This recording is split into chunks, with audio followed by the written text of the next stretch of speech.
विचार दूसरे पक्ष का चल रहा था। अथवा श्रोत्रादि श्रोत्रादि लक्षणम ब्रह्म विशेषण दर्शया, श्रोत्रादियों का जो श्रोत्र इत्यादि लक्षणों वाला जो ब्रह्म है उसको विशेष रूप में दर्शाओ। ऐसे कहे जाने पर आचार्य कहते न शक्यते दर्शयितुम, न शक्यते दर्शयितुम। न विद्वान न विजानी में कर दिया है न शक्यते दर्शयितुम। कस्मात् क्यों? क्योंकि न तत्र चक्षुर गच्छति इत्यादि पूर्ववत् सर्वम अत्र तो विशेषो यथेतदनुशिष्यादिति। बाकी मंत्रों का पूरे शेष मंत्र का जो है उसका अर्थ ही कर लेना जो पहले किया। न तत्र चक्षुर गच्छति न वाग न मनो न विद्मो न विजानीमो, यहाँ तक का वही अर्थ है। अवतरणी का केवल बदल गया, शिष्य का प्रश्न का स्वरूप अंतर पड़ गया, बाकी वही अर्थ है। अंतर क्या है फिर दूसरे पक्ष में? कहते यथैतद अनुशिष्याद, ये जो वह शब्द है उसका अर्थ बदल जाता है। यहाँ क्या अर्थ होगा? यहाँ यथैतद अनुशिष्यात मैंने अनुशिष्यात कर दिया प्रतिपादयेत। वहां अनुशिष्यात की क्या क्या अर्थ कर दिए? अनुशासन कुर्यात अथवा प्रवृत्ति निमित्तम भवेत। अनुशिष्यात का अर्थ पहले पक्ष में क्या अर्थ था? अनुशासन कुर्यात, और अनुशासन करने का मतलब इंद्रियों का प्रवृत्ति का निमित्त जैसे घटा दिया वैसा ब्रह्म भी विषय विधेया निमित्त होना, यह अर्थ किया था वहां पर, है ना। प्रवृत्ति निमित्तम भवेत घटा दिया, हम समझा दिए थे। विषय विधेया प्रवृत्ति के निमित्त जैसा घटा दिया है इंद्रियों का विषय क्या है? इंद्रियों की प्रवृत्ति का निमित्त है। उसी प्रकार से इसे ब्रह्म भी एक विषय हो जावे ताकि इंद्रियां ब्रह्म को भी पकड़ने के लिए प्रवृत्त हो सके, ऐसा पहला पक्ष था। ऐसा हम नहीं बता सकते हैं। अनुशिष्यात यथा यथैतद अनुशिष्यात तथा न विद्मः न विजानीमः, ऐसा अन्वय होगा। ब्रह्म भी इंद्रियों का विषय हो जावे अर्थात ब्रह्म भी इंद्रियों का विषय विद्या प्रवृत्ति का निमित्त होवे, यह कैसा हो सकता है? यह बात हम न सामान्य रूप में जानते हैं न विशेषण रूप में जानते हैं, इसलिए हम तुम्हें इस प्रकार से समझा नहीं सकते। ये पहला पक्ष था। अब दूसरे पक्ष में भी कह रहे हैं प्रतिपादन नहीं कर सकता हूं मैं, अंतर हो गया। पहले वो इंद्रियों का विषय हो सकता है, इस विषय में हम नहीं कह सकते हैं, और अब वो ब्रह्म के बारे में ही प्रतिपादन नहीं कर सकते। यथा एतद अनुशिष्यात् माने प्रतिपादयेत, जैसा दूसरा कोई प्रतिपादन कर देवे वैसे हम नहीं कर सकते तुम्हारे लिए। अन्योपि, उसकी व्याख्या कर रहे देखो प्रतिपादयेत का ही, अन्योपि शिष्यान इतो अन्येन विधिना इत्यभिप्राय। अभिप्राय क्या है? अभिप्राय यह है अन्योपि आचार्य, अन्योपि आचार्य, अन्य जो कोई भी आचार्य हैं वो शिष्यान प्रति, शिष्यों के प्रति, इतो माने ये जो हम बता रहे तरीका, इतः मैंने ये जो मैंने बताया इसकी अपेक्षा से अन्य ने विधि ना, अन्य विधि के द्वारा भी, अन्य विधि क्या होगा? तत्त्वमसि, ऐसे समझाया ना श्वेत केतु को बाप ने। हम ब्रह्मास्मि बोल दिया किसी ने, प्रज्ञान ब्रह्म कह दिया। अन्य विधियों के द्वारा भी लोगों ने इस तत्व को जैसे समझाया है उस प्रकार की किसी विधि के द्वारा भी मैं तुम्हें समझा नहीं सकता। इत्यभिप्राय अन्योपि आचार्य शिष्यान यथा इतो भिन्न न अन्येन, मैंने ये जो हम बताए अभी न चक्षुर्गच्छति या श्रोत्रम, इस प्रकार जो मैंने तुम्हें समझाने की कोशिश किया है इससे भी जो भिन्न विधियां हैं, अन्येन विधिना, अन्य प्रकार से, विधि से तात्पर्य अन्य प्रकारेण, उत्तर का विधि नहीं लेना इत्यादि, अन्य प्रकारेण जैसा समझाते हैं वैसा हम तुम्हारे प्रतिपादन नहीं कर सकते, ऐसा पूर्वान में कर लेना। फिर भी चेड़ा छोड़ता नहीं महाराज ऐसा नहीं हो सकता है, ये ब्रह्म तत्व ऐसे कैसे होगा कि आपके इधर प्रतिपादन ना हो है? जैसा चेड़ा नचिकेता पीछे पड़ गया महाराज जी, आज जैसा वक्त था और नहीं जान सकते, ऐसे कैसे हो सकता है? आपसे अलग कोई श्रेष्ठ वक्ता इस विषय में हमको मिल नहीं सकता, ये नचिकेता ने कहा था। तद्वच्चेड़े कहते सर्वथापि ब्रह्म बोधय, सर्वथापि हर प्रकार से विचार करके आप जो किसी न किसी प्रकार से हमारे लिए ब्रह्म का बोध कराइए। इत्युक्ते तब आचार्य कहते फिर तो देखो भाई हम तो परंपरा के अनुसार बोलेंगे, हम तो अपने दिमाग से कुछ नहीं बताएंगे तेरे को, ना हमारे दिमाग से चल ही नहीं सकती है। बस तुमको जो हमारे आचार्य ने जैसे बताया हुआ है वैसे ही वही तुम्हारे लिए बता दूंगा। ठीक है कोई बात नहीं, आपके आचार्य आपको क्या बताए हैं इस ब्रह्म के बारे में वही आप हमें बता दो। जैसे मैत्री कहती है आप जो साधन जानते हैं अमृतत्व का वो हमें बताइए, हम ये नहीं करें ये बताओ वो बताओ ऐसे करो, कुछ नहीं, हम नहीं जानते। आपने स्वतः बोल दिया वित्तेन पूर्णा पृथ्वी नामृतस्य, संपूर्ण सब साधनों से युक्त होगा पृथ्वी का तो महारानी बन जाएगी तो भी तुमको अमृतत्व प्राप्त नहीं होगा। इसलिए मैं समझ गई जब पृथ्वी के सारा भोग से होकर के मैं महारानी होकर के मैं नहीं प्राप्त कर सकती हूँ तो तीनों लोगों का भी उचित अनुमान कर लो, पृथ्वी लोकवत अन्य लोगों का भी सबका महारानी हो जाऊं तो भी मेरे को अमृतत्व मिलने वाला नहीं है। वो अनुमान से समझ गई इतने से और कहने लगे आप जो साधन बता जानते वही हमें बताइए अमृतत्व का। तब शुरू कर दे पतियों काम आए पतियों ने प्रियो भगवती इत्यादि इत्यादि।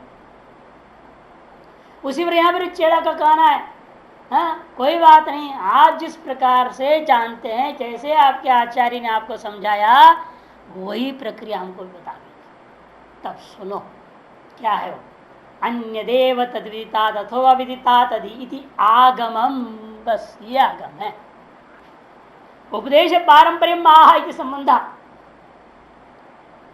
आगमम माने आनंदीर्घ का आगम का मतलब क्या, उपदेश पारंपरियम, यही उपदेश की परंपरा है, ऐसे ही उपदेश दिया जाता है इस ब्रह्म के बारे में।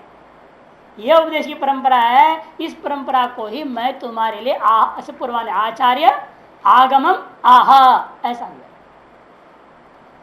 आगम से अर्थ आगम कर क्या है तो उसको भी स्वयं समझाते हैं वहां अन्य देव देवता तो विदाधिकार क्या विदित अविदापम अन्यतम भाष्यकार ने कहा। इसलिए ये जो परंपरा से प्राप्त आगम का अर्थ क्या होगा, इसका अर्थ कहते विदित अविदित से दोनों से भिन्न है वो विदित से भी भिन्न है और कार्य कारण उभय से भिन्न है वो, कार्यता और कारणता उभय से रहित है वो। विदितम कार्यम व्यक्तम अविदम कारणम अव्यक्तम तदुभय भिन्नम अन्यत्वम, वो दोनों प्रकार के स्वरूप से वो भिन्न है, अर्थात वो कार्य रूपा भी नहीं है कारणात्मक भी वो नहीं होता, कार्य कारण दोनों से परे है वो। यो ही ज्ञाता सएव सह, और ये भी जोड़ दिया भाष्यकार ने, जो उसे जानेगा वो वही हो जाएगा, वही है वो, हो जाएगा भी नहीं, सएव स भवेत ऐसा नहीं बोल रहे, भवती भी नहीं, सएव स वही वो है, बस जो उसे जानेगा वही वह है। सैव स पर टिप्पण कर ज्ञात ही वही आत्मा इत्यर्थ, क्योंकि ज्ञाता ही आत्मा है ना, और कोई अलग तो है नहीं वो। अहम अस्मि जानानः इति ज्ञातरि एव आत्मत्व अनुभव से सारलौकिकत्वाद, मैं हूँ जानने वाला इन सब जगत को, इस प्रकार से जो है आत्मत्व के अनुभव सभी लोग जानते हैं। इसलिए सबसे पहले योग निद्रा में क्या कराते हैं, आपको अपने इस शरीर से अलग कराते हैं। मैं ये दाहिना पैर नहीं हूं, मैं दाहिने पैर को देखने वाला हूं। मैं बायां पैर नहीं हूं, मैं बायां पैर को देखने वाला हूं। मैं दाहिने हाथ नहीं हूं, मैं दाहिने हाथ को देखने वाला हूं। मैं बायां हाथ नहीं हूं, मैं बायां हाथ को देखने वाला हूं। मैं धड़ का भाग नहीं हूं, मैं धड़ को देखने वाला हूँ। मैं यह सिर का भाग नहीं हूँ, मैं सिर को देखने वाला हूँ। ये जो शरीर पूरा इस जीवन पर लेटा हुआ है, यह शरीर मैं नहीं हूँ, इस शरीर को देखने वाला मैं। अहम अस्मि जानानः, ये जानने वाला ये सारे चीजों को वो मैं हूँ। अतः सारा जगत को देखने वाला मैं हूँ, सारे ब्रह्मांड को देखने वाला मैं हूँ। ऐसा जो मैं वही मैं सो ब्रह्म हूँ, इस प्रकार से जानना पड़ता है। सारलौकिकत्वम, सारी दुनिया में इतना हिस्सा थोड़ा बहुत सभी समझते ही हैं। सर्वात्मकत्वात्, पूर्वोक्त हेतु का ही विस्तार कर रहे हैं। सर्वात्मकत्वात्, पूर्वोक्त से क्या था, इंद्रिय विषयत्वात्, इंद्रिय का वह विषय क्यों है? क्योंकि वो सर्वात्मक है। जो सर्वात्मक होता है वो इंद्रिय का विषय नहीं होता, यथा आकाश। बल्कि सर्वव्यापकत्वादेव इंद्रिय का विषय नहीं हो सकता, तो सर्वात्मक हो जाए तो इंद्रिय का विषय कैसे होगा? क्योंकि वह इंद्रिय रूप भी है, क्योंकि इंद्रियों का भी अधिष्ठान है वो ब्रह्म। इंद्रिय रूपी दृश्य का भी अधिष्ठान ब्रह्म ही है, सर्वाधिष्ठान है, सर्वात्मक है वो, इसीलिए जो है उसे कोई ग्रहण नहीं कर सकता। यहीं पर हम लोग दृष्टांत सुनाते हैं कि सर्वात्मक होने के नाते अन्य ने विधि ना कहा था ना, अन्य विधियों से लोगों ने समझाया, लेकिन मैं वो अन्य विधियां नहीं जानता हूं। अन्य प्रक्रियाओं से भी बताते हैं, तत्वमसी आदि प्रक्रियाओं को भी बनाया गया। मैं यही प्रक्रिया जानता हूँ, श्रोत्र श्रोत्रम वाचो वाचम सौ प्राण से प्राण मनसो मनोयत ना, तत्र चक्षुर गच्छति वाग गच्छति न मनो, है ना, यही मैं जानता हूँ। वहां पर हम लोग ये लेते भैंसो हमको भी अन्य विधिना से भैंसो हम भी है, कि सर्वात्मक है ना, तो भैंस भी तो ब्रह्म है। कि भैंस का अधिष्ठान ब्रह्म होने से अधिष्ठान से अभेद करता हुआ आप क्या कहेंगे? भैंस भी ब्रह्म है। ये पहले कहना पड़ेगा, बाद में कहना पड़ेगा अरे भाई भैंस ब्रह्म नहीं है। अरे चित्र के कपड़ा हो जाएगा क्या? चित्र कपड़ा नहीं है, चित्र कपड़े पर कल्पित है। पहले समझाने पर कहना तो यही पड़ता है, अरे चित्र जो देख रहा है ना यही कपड़ा है, चित्र कपड़ा है। चित्रमयी कपड़ा को चित्र कपड़ा कह दिया जाएगा। फिर कहेंगे नहीं नहीं नहीं, चित्र कैसे कपड़ा हो जाएगा? फिर कौन सा चित्र कपड़ा है? ये चित्र वो चित्र तो परस्पर विरोधी है। तब कहेंगे फिर नहीं नहीं, ये भी चित्र कपड़ा नहीं, वो भी चित्र कपड़ा नहीं, कोई भी चित्र कपड़ा नहीं, कोई रंग भी कपड़ा नहीं, जो कपड़ा है सो कपड़ा है, वो इन सब से अलग है। अतः सब उसमें कल्पित है।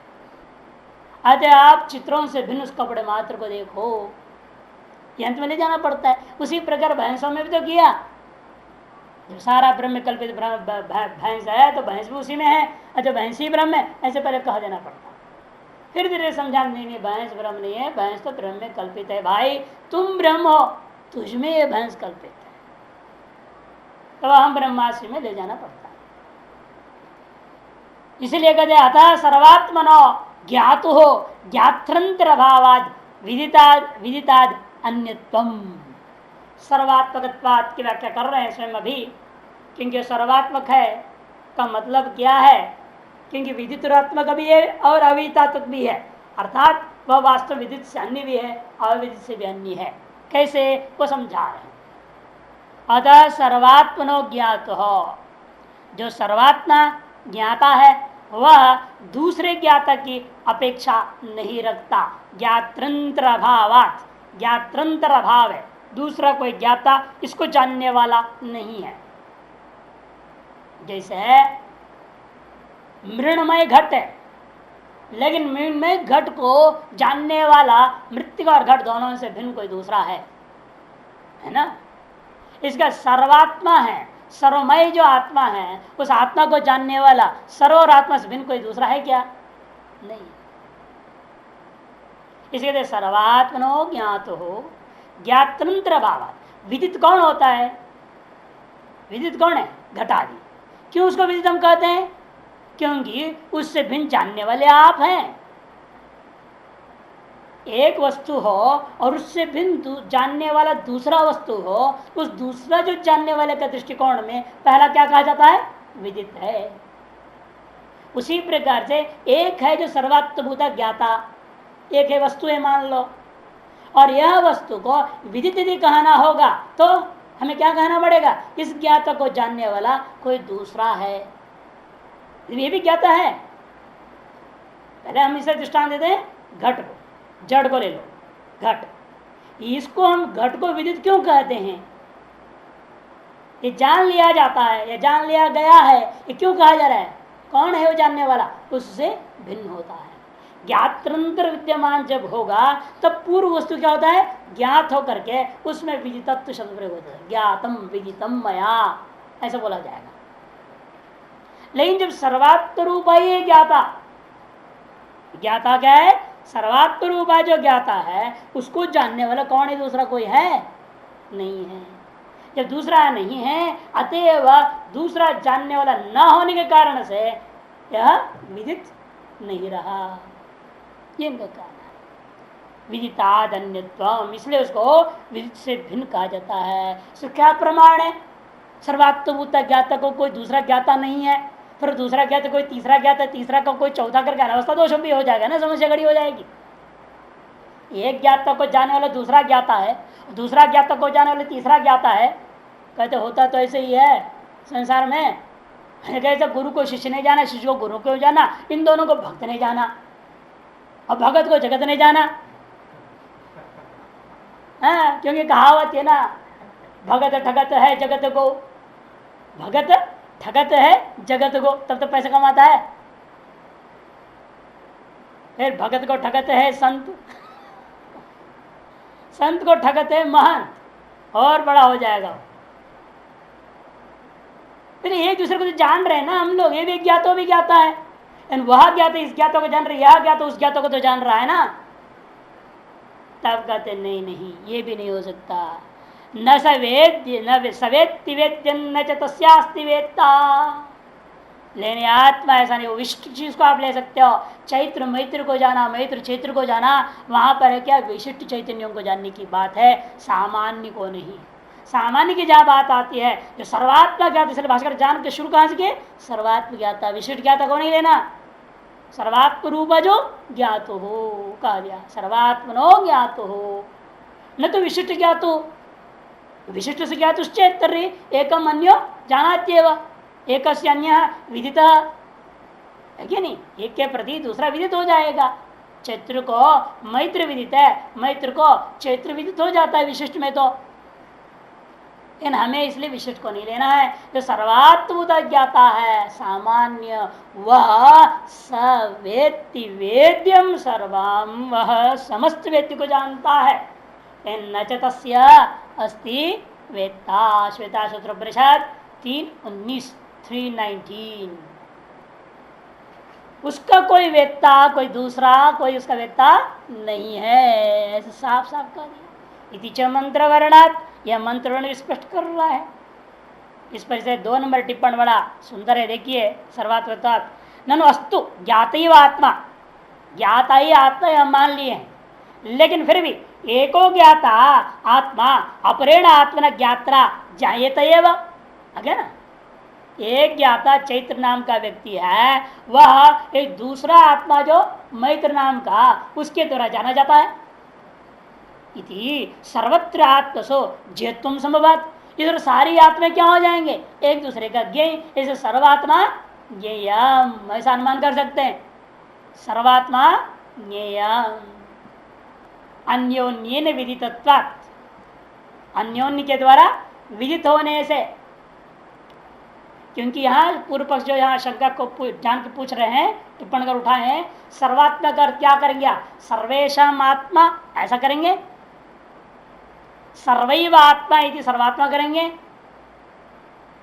क्या लेंगे, सर्वेशम आत्मा लोगे तो ये आपत्ति है। सभी के अंदर रहने वाला आत्मा अलग अलग है, एक आत्मा दूसरा आत्मा को जान रहा है। सर्वस्मिन् आत्मा सर्वेशम आत्मा, ये सब गलत है। सर्वस्मिन् सर्वेषु उपाधिषु विद्यमान यो आत्मा तत्व भिन्न अभिनव, भिन्नश्चेत तर्हि एको अन्येन ज्ञातः एव आते विदितम स्यात्। ठीक है नहीं, इसलिए यहाँ सर्वात्मा का व्युत्पत्ति क्या करेंगे आप, इसके बाद उठाने के लिए जानबूझकर टिप्पणकार बता रहे हैं। तो कहते ज्ञात ज्यायम ज्यायम आत्मा चेत्वा संभवात विदित अन्यत्वम असंभवी, इसे विदित से भिन्न कहा रहा, विदित ही रहा वो, एक दूसरे को तरह जाना जा रहा है, इसे विदित हो गया वो। इत्याशंक्या सर्वात्मकत्वादिति सर्वम ज्ञात्र जातम आत्मा स्वरूपम यस्य, ये बहुरी समास कर है ना। यहाँ पर कर्मधारे भी भले लाघव है, लेकिन वो लक्षित अर्थ को देने वाला नहीं है, इसलिए वो भी त्यागना पड़ा, बहुरी समास। सर्वएव आत्मा भी नहीं, ये सब घटाधी आत्मा है, ये भी कहना गलत है। इन सभी का आत्मा कहना भी गलत है, इन सभी में आत्मा यह कहना भी गलत है। किंतु क्या है, सर्वम ज्ञात्र जातम, जितने भी ज्ञाता करके हर व्यक्ति अनुभव अपने आप को कर रहा, मैं ज्ञाता हूं, मैं ज्ञाता हूं, मैं ज्ञाता हूं करके जितने भी हैं ये सब हैं आत्मा स्वरूप जिसका, वो तत्व का नाम ही सर्वात्मत्व। ये समझो। एको देव सर्वभूतेषु गूढ़ नान्य ददोस्ति दृष्टि इत्यादि श्रुतिभ्य ज्ञातुर्भेदा भावा, ज्ञाता में कोई भेद ही नहीं है, इसलिए अभेद पर सर्वेशु या आत्मा उसमें भिन्नम व भिन्न बोला था ना मैंने, भिन्नम व अभिन्नम व, भिन्न एक तो अन्योन्य ज्ञातृत्व आ जाता है, फिर तो विदित हो जाएगा, इसलिए क्या पक्ष लेना है अभिन्न। देखो ज्ञातुर्भेदा भावात नोक्त शंका, या देख नो एक और जोड़नी चाहिए, भावान नोक्त है ना, दो ना होनी चाहिए, टिप्पण में है शुद्ध हो गया इसका मतलब। भावात नोक्त शंका अवतरति इति भावः, इसलिए तादृशी आशंका ही नहीं हो सकती है। सारी व्युत्पत्तियां भंग होया, बहुरी समास के आधार पर चलेंगे सब, तब जा करके भाष्य के शब्द का अर्थ घटता है सर्वात्मकता। और केवल मंत्रवर्ण में ही नहीं है, इति जवाब जैसा नहीं है कि बृहदारण्यक में भी है, द्वितीय अध्याय चौथे ब्राह्मण 14वां सूत्र 2:14 में आता है, विज्ञातारंभर केन विजानियात। और ये जो ज्ञाता है सकल उपायों में, उस ज्ञाताओं को आप किससे जानोगे? मतलब कोई दूसरे से तुम जान नहीं सकते, उसका कोई दूसरा कोई ज्ञाता नहीं है। इस ज्ञाता का जब दूसरा ज्ञाता नहीं है तो यह ज्ञाता दूसरे ज्ञाता की तरह विदित नहीं हुआ, क्योंकि इसका कोई दूसरा ज्ञाता ही नहीं है, तो विदित कहां से होगा उससे? अतएव यह विदित से भिन्न सिद्ध हो गया। एक इति जवाज से अपिच इतना ही व्यक्तम एवं विदितम तस्मादन्यत इति विप्राय। व्यक्तम एवं विदितम, जो व्यक्त है वही विदित है, जो व्यक्त होता है वही विदित होता है। अनुमान बड़ा सुंदर दिया, देखो आत्मा विदितान्य ज्ञातृत्वाद व्यतिरेकेण घटादिवद इति, टिप्पण में 3 नंबर टिप्पण में दिया आत्मा विदित से भिन्न है। क्यों? ज्ञातृत्वात्, ज्ञाता होने से। दृष्टांत क्या लेना? व्यतिरेकेण घट बनाना दृष्टांत। व्यतिरेकेण घट मैंने यन्यम तन्यम यथा घट, जो ज्ञाता नहीं है वो क्या नहीं है? विदित से भिन्न भी नहीं है, अर्थात विदित है। जो ज्ञाता नहीं होगा वो जरूर विदित होगा। जैसा कौन? घट, वो ज्ञाता नहीं है अतः वो विदित है, ये अनुमान। व्यतिरेकण का मतलब ये नयम तन्यम जो बोलते ना हम लोग, इसको व्यतिरेकण में व्यतिरेक अनुमान का दृष्टांत जैसे होता है वैसा समझना। व्यतिरेकेण घटा यद्वा, तो दूसरा भी पक्ष दिखा रहे, सर्वम अनात्मजातम आत्मा स्वरूप अध्यस्तत्वा, जो कुछ भी अनात्मा है ना वह सबको आत्म स्वरूप मान लो। क्यों? अध्यस्तत्वात्, स्वरूपे अध्यस्तत्वात्। स्वरूपाध्यस्तत्व मैंने स्वरूपे अध्यस्त, स्वरूपाध्यस्त सबसे समास समझना। क्योंकि ये सब कहाँ अध्यस्त है? ये सारा अनात्मा को हम आत्मा क्यों मानना चाह रहे हैं ना? सर्वम कलम ब्रह्म क्या बोल रहे हैं यहाँ पर अभी, ये सब क्या है? आत्मा ही है। क्यों? ये सब स्वरूप में अध्यस्त है। सर्वम अनात्मजातम घटाधिकम संसारम किम भवति? आत्मा भवति। कथम? स्वरूपाध्यस्तत्वात् अनतिरिक्तम यस्य अधिष्ठानभूतस्य तत्वात् ज्ञातैवात्मा, उससे जो भिन्न नहीं है ऐसा जिन सारे संसार का अधिष्ठानभूत तत्व है वही ज्ञाता है, वही आत्मा है। इति यथा श्रुत एव हेतु हेतुवद भाव व्याख्या, तो जैसा श्रुत वाक्य है उसको वैसे के वैसे हेतु सीधे सीधे भी घटा सकते हैं आप। अध्यस्त जड़ जातस्य अधिष्ठान चिदैक भाष्यता, क्योंकि अध्यस्त जो संपूर्ण जो जड़ है ये कैसा है? अधिष्ठान जो चित्त मात्र एक चित्त के द्वारा ही भाष्य होने से ज्ञातैव अधिष्ठान भूत आत्मा न ज्ञेयत्यर्थः, ज्ञाता ही है ये अधिष्ठान भूतात्मा, और वह ज्ञेय नहीं होता है, ये इसका अर्थ है। इसी को मन में रखते हुए ज्ञाते व आत्मा न गेह, यह अनुदीर्घकार ने भी लिया था। सर्वाधिष्ठान यन्यम तन्यम यथा घटयति युक्तिर अवगंतव्या, इसलिए ज्ञाते व आत्मा न ज्ञेय सर्वाधिष्ठानित्वात् ये हेतु बन जाएगा। यन्यम तन्यम यथा घटयति दृष्टांत भी बना सकते हैं। इस प्रकार से ये समझाना चाह रहे हैं कि भाई ये जगत वास्तव में अध्यस्त है, ये अध्यस्त में कोई आत्मा नहीं हो सकता, कि जो कुछ भी अध्यस्त है वह विदित है। जो अध्यस्त हो जाता है ना वो तत्काल ही विदित हो जाता है। देखिए आपके मन में कुछ भी स्फुरण हो, खट आपको मालूम होता है कि नहीं होता है? मन ने ये सोचा, खटपट कर दिया, अच्छा सोच रहे तो मालूम होता है, बुरा सोचेगा तो मालूम हो जाता है। खट कैसे मालूम हो गया? क्योंकि आपकी आत्मा में ही वो अध्यस्त है, आत्मा प्रकाश स्वरूप है, उसे कुछ भी टपक जाए खट प्रकाशित हो जाएगा, कुछ भी अध्यस्त करो तुरंत प्रकाशित हो जाएगा। इसलिए जो कुछ भी अध्यस्त है वह आत्म प्रकाशितत्वादेव विदितम भवति, चाहे सामान्य विदित हो चाहे विशेषण विदित हो जाए, विदित तो हो ही जाएगा। पहले होता ही है सामान्य विदित, भाई उसको विशेष जिज्ञासा होती है क्या आ गया मेरे मन में, थोड़ा जानो, तब उसके पीछे पढ़ोगे तब उसका विशेषण पढ़े जानोगे, तो विदित तो हो ही गया। इसलिए कहते हैं जो कुछ भी अध्यस्त है वह अधिष्ठान के द्वारा प्रकाशित हो जाता है, और अधिष्ठान ज्ञात आत्मा के द्वारा इसे प्रकाशित हो गया। आत्मन्यत्र, इसलिए आत्मनो वीतान्यत्व युक्ति मुक्ता श्रुतिमप्य, श्रुतियों को भी दिखा दिया। व्यक्तमेव अभिव्यक्त नाम रूपम कार्यमेव इत्यर्थ। अब आइए वापस में 5 नंबर टिप्पणी। व्यक्तमेव, व्यक्तमेव विदितम, व्यक्त ही है ये विदित का मतलब क्या? विदित क्या है? व्यक्त ही है, व्यक्त ही का दूसरा नाम विदित। व्यक्त का मतलब कहते हैं अभिव्यक्त नाम रूपम कार्यम एव इत्यर्थ। अभिव्यक्त जो नाम रूपात्मक जो जगत है इसी का नाम व्यक्त है, इसी का नाम विदित है। तस्माद अन्यत, ऐसा विदित यह व्यक्त इस जगत से भिन्न है आत्मा, यह अभिप्राय। अच्छा, गीता ने युक्ति देने के बाद श्रुति भी हो गया, उसको समझा दिया व्यक्त क्या है। अब और भी स्पष्ट उसको विस्तार से समझा रहे हैं। यद विदितम व्यक्तम तत् अन्य विषयत्वाद अल्पम सविरोधम ततो अनित्यम अतएव अनेकत्वाद अशुद्धम अतएव तद्विलक्षणम ब्रह्म। कदे जो विदित है व्यक्त है वह निश्चित रूपेण अन्य विषयत्वात् अल्पम भवति। वह अन्य मने इंद्रियादियों का विषय हो जाता है, यानी शब्द से क्या लेना? इंद्रिया, इंद्रियों का विषय हो जाता है, और जो इंद्रिय का विषय हो जाता है वो अल्पम भवति परिच्छिन्नम भवति। यद विदितम व्यक्तम, जो विदित है व्यक्त है, क्या है वो?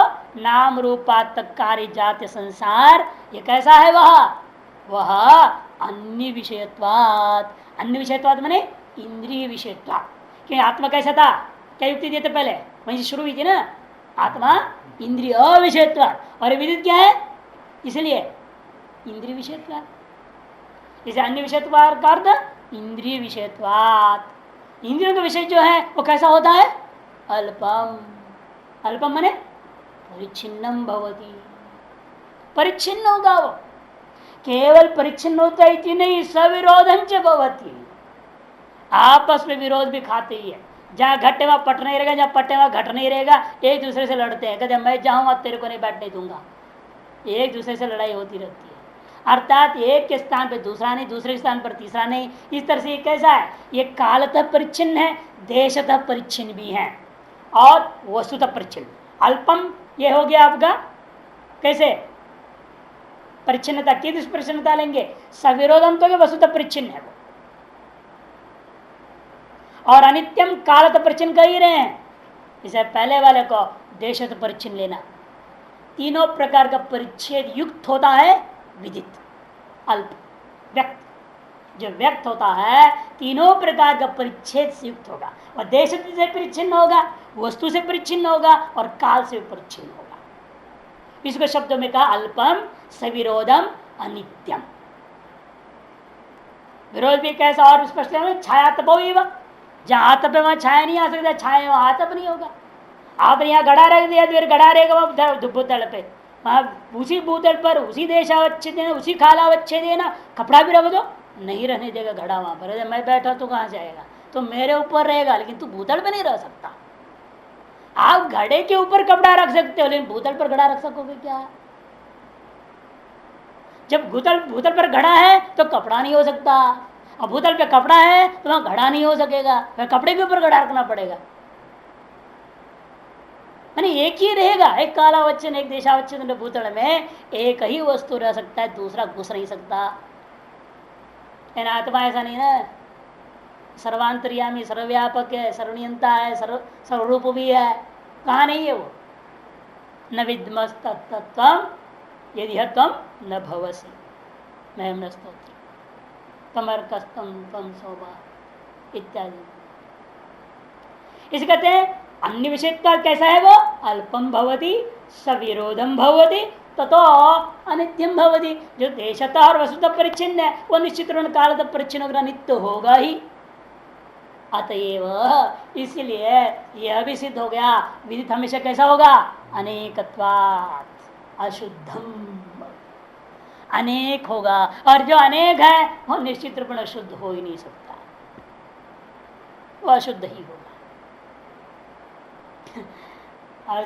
आती यही बात जो है शंकरानंद जी ने बोला था। शंकरानंद जी अब जो कहां से कहा ध्यान आ जाता है, अनेकत्वात् शुद्धम, उतने ढंग से उन्होंने इसको दूसरे ढंग से लिया। कहते जिस दिन तुम अनेक हो जाते हो तो तुम अशुद्ध हो जाते हो। जब तुम शादी किया अनेक हो गए, तुम अशुद्ध हो गए, तुम ब्रह्मचारी बने रहो तो तुम शुद्ध हो, एकम शुद्धम ऐसा उन्होंने लिया था। अनेकत्वाद अशुद्धम, कद अनेक प्रकार के संकल्प विकल्प हो जाते हैं, दुनिया लफड़ा हो जाता है तो अशुद्ध तो आ ही जाता है। और बाद में बोलते बोलते थे ओ सन्यासी आप भी, संस्कृत में कहा था आप भी अशुद्ध हो जाते हैं। कैसे मालूम हो, तो एक शादी नहीं किए लेकिन आप माया से शादी कर लेते हैं, आश्रम बनाते हो, फिर आप भी अनेक हो जाते हो। मैं और मेरा, भाई इतना ही वो कहते हैं, मैं और मेरी कहता है, तुम मैं और मेरा कहते हो, इतना अंतर। मैं और मेरी ये पत्नी है, और तो मैं मेरा ये आश्रम है, बात बराबर अनेकत्वाद अशुद्धम में वो। जब मेरापन छोड़ो, मैं मेरा छोड़ के जियो, मेरा कुछ नहीं। फिर ऐसे कार्यक्रम चिन्मयानंद जी को 1 लाख रुपए का दिया, चेक लो, कलेक्शन किए थे, टोटल कलेक्शन को दे दिया। उन्होंने उसी समय ट्रस्टी को बुलाया, तुरंत उसके हाथ में पकड़ाया, हॉस्पिटल में डाल देना, हॉस्पिटल अकाउंट में हाथ में मार दिया, बस छुट्टी पाई, मेरा कुछ नहीं। गया आया इधर गया उधर, कोई रिलेशनशिप मेरा नहीं, कुछ। अच्छा महाराज आपको दे रहा हूँ, आप लीजिए, चलो मेरा है, आप दे रहे हो, मेरा है ना 1 लाख रुपया, अभी समझ रहे हो, नहीं मेरा नहीं, ये हॉस्पिटल का है। चिन्मय हॉस्पिटल बन ही रहा था उस समय, हॉस्पिटल के नाम पे दे दिया।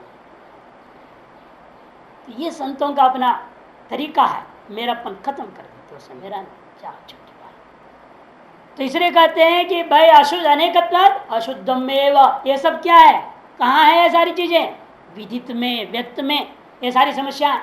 अल्पम सविरोधम अनित्यम अनेकत्वम अशुद्धत्वम, ये सब विदित में। विदित से अन्य है ना ये ब्रह्म, इसे तद विलक्षणम ब्रह्म, उसे विलक्षण कौन है, ये ब्रह्म है। इसका मतलब क्या, ये अल्प नहीं है, ये अनंत है। अल्पम ने अंतवान अंतवत्वम, ये अनंतवत्व वाला है, ये अनल्पम। और वो सविरोधम था, निर्विरोधम भवति, अविरोधम भवति। वो अनित्यम दय नित्यम, वह अनेकम दय एकम, वह अशुद्धम दय शुद्धम। 1 नंबर टिप्पणी। अनल्पम अविरोधम नित्यम एकम शुद्धं चित्यर्थ एवमेव पदार्थ शोधन विद्या जिज्ञासन कर्तव्यम इति दर्शितम। इसी प्रकार से तत्व पदार्थ की शुद्धि व्यक्ति तत्पदार्थ की शुद्धि यहाँ प्रमुख रूप में चल रहा है। तत्पदार्थ शोधन यही प्रक्रिया है उसका। विदित से भिन्न न जानो। ये विदित कैसा है? ये अल्प है, परिदेश परिच्छिन्न है, वसुत परिच्छिन्न है, काल परिच्छिन्न है, अतीव अनेक है, अनेकत्वाद अशुद्ध है। और ब्रह्म है जो स्वरूप मेरा आत्मा है वो कैसा है? मैं अल्प नहीं हूं, अनल्प हूं। अर्थात देशतः परिच्छिन्न नहीं हूं, वस्तु इस शरीर राज्य से भी परिच्छिन्न नहीं हूं। मैं केवल इस शरीर में हूं ऐसा नहीं, इस शरीर भी हूं, शरीर से बाहर भी हूं, सर्वत्र हूं, मैं सर्वव्यापक हूं मैं। और काल परिचिन तो हो ही नहीं। अजरो अमरो नित्यो शाश्वतो अयम पुराणो, ऐसा मैं अतएव मैं नित्य नित्यत्वादेव निश्चित रूपेण मैं शरीरादि वाला होकर के अनेकत्व वाला नहीं हूं, मैं एकमेव अद्वितीय ब्रह्म हूं। अतएव शुद्ध बुद्ध मुक्त स्वभाव, ऐसा चिंतन करना चाहिए। यह दिखाने के लिए जानकर भाष्यकार ने इतना कहा है। अस्तुतर्याविदम, इसका मतलब चलो भाई कार्यात्मक जगत ब्रह्म नहीं है, कारण रूपा ब्रह्म मान लो, कारणत्व मान लिया जाए ब्रह्म में, यह कारण ही है ब्रह्म मान लो। कहते ये नहीं हो सकता न, क्यों? विज्ञान अनपेक्षत्वात्, विज्ञान अनपेक्षत्वात्। ये 10वां सूत्र वाक्य है, विज्ञान अनपेक्षत्वात्, विज्ञान अनपेक्षत्वात्। ये अविदितम के लिए आ रहा है इसलिए अलग सूत्र। बल्कि एक और सूत्र प्रयोग करेंगे, विज्ञान का अनपेक्ष क्यों है? अनपेक्षम एव सिद्धत्वात्, ऐसे कहेंगे। अनपेक्ष क्यों है वो? ये सिद्ध वस्तु है। वो सिद्ध वस्तु की अपेक्षा किसी की अपेक्षा नहीं होती सिद्ध वस्तु को। आगे कहेंगे, 2 पंक्ति बाद आ रहा है, वो एक अलग सूत्र वाक्य हो जाएगा। यदि भी अनिपेक्ष को समर्थन करने के लिए है, लेकिन हेतु भिन्न हो जाता है इसलिए वो अलग माना गया। यदि अविदितम यद्यविदितम तद विज्ञानापेक्षम, कि जो अविदित होगा वो विज्ञान की अपेक्षा करता है। कि आपके दिमाग में भी देखो ना, कोई चीज अविदित हो उसको जानने की अपेक्षा रहती है। आप ये क्यों आ रहे हैं बताइए? क्यों आ रहे हैं? क्यों जानना? क्या जानना है? क्या जानने आ रहे हो? कुछ नहीं जानते हो उसको जानने आ रहे हो ना, फिर ये मानना पड़ेगा। कुछ नहीं जानते हैं उसको जानने के लिए तो आ रहे हैं। क्या नहीं जानते? भाष्य के पंक्ति लगाना नहीं जानते होंगे, उसी को तो लगाने आ रहे हैं। कुछ नहीं तो इतना तो मानना, वैसे तो अहम ब्रह्मास्मि आप सब जानते ही, तो तुम इसी को तो आप जानते हैं, वाक्य को अर्थ भी जानते हैं, फिर क्यों भी आ रहे हैं? फिर भी आ रहे हैं इसीलिए क्योंकि आपको ये भाष्य का पंक्ति लगाना नहीं आता है अपने घर में बैठे हुए, तो सोचे एक बार चलो किसी के मुख से सुन लेंगे, इसलिए उसको जानने आ रहे हैं। न्यूनतम ये मान लिया जाएगा ना, हमें क्यों कहें आप ब्रह्मज्ञानी मूर्ख इसलिए आ रहे हैं, पशु हैं इसलिए आ रहे हैं, ऐसे तो नहीं कहा जाएगा। ये मान के चलते हैं कि आप महावाक्यों को जानते हैं, वेदांत को पढ़े लिखे हैं, सब कुछ हैं, सब सुने हैं, समझते हैं, जानते हैं, वेदांती हैं, फिर भी आते हैं सुनने के लिए। इसका 2 ही कारण हो सकता है, या तो भाष्य पंक्ति अपने आप घटा नहीं पा रहे हैं, उसको घटा लेने के लिए आ रहे हैं। भाष्य का पंक्ति के अर्थों को सही सही आप ग्रहण नहीं कर पा रहे हैं, इसे अविदित है आपको भाष्यार्थ। अविदित भाष्यार्थ को विदित करने के लिए आप आ रहे हैं, उसकी विज्ञान की अपेक्षा है। अथवा अभ्यासार्थ आ रहे हैं, दृढ़ीकरणार्थ। जानते हैं भाष्य पंक्ति को जानते हैं और शब्द का अर्थ को जानते हैं, हमसे बढ़िया भी बोलना जानते होंगे, फिर भी अभ्यासार्थ आ रहे हैं, ये भी हो सकता है। लेकिन क्यों आना है अभ्यास के लिए? वो भी इसीलिए अभी तक वह सम्यक विदित नहीं है, अविदित है। इस सम्यक अनुभूत है वो अभ्यास के लिए क्यों जाएगा, है ना? इसलिए वो भी नहीं होता। अतः होता इसलिए ही है, या तो आपको अविदित भाष्य का पंक्ति या सम्यक अविदित है ब्रह्म भी सब पढ़ लेने के नारद जैसे सारा शास्त्र पढ़ लिया, अब भी कुछ अविदित रह गया। सब पढ़ा है, क्या नहीं पढ़ा? जैसे सनत कुमार जी भी शायद इतना नहीं पढ़े होंगे, उतना वो पढ़ लिया है, वो जो लिस्ट सुना रहा है। लेकिन जो है अभी ब्रह्म उसके लिए अविदित ही था कि ये मान रहा है तरती शोकम आत्मविद, और खुद का शोक अभी मिटा नहीं है, इसलिए वो गया है संत कुमार के पास। इसलिए आप आज का कहना है कि विज्ञान अनपेक्षता, इसकी व्याख्या करेंगे।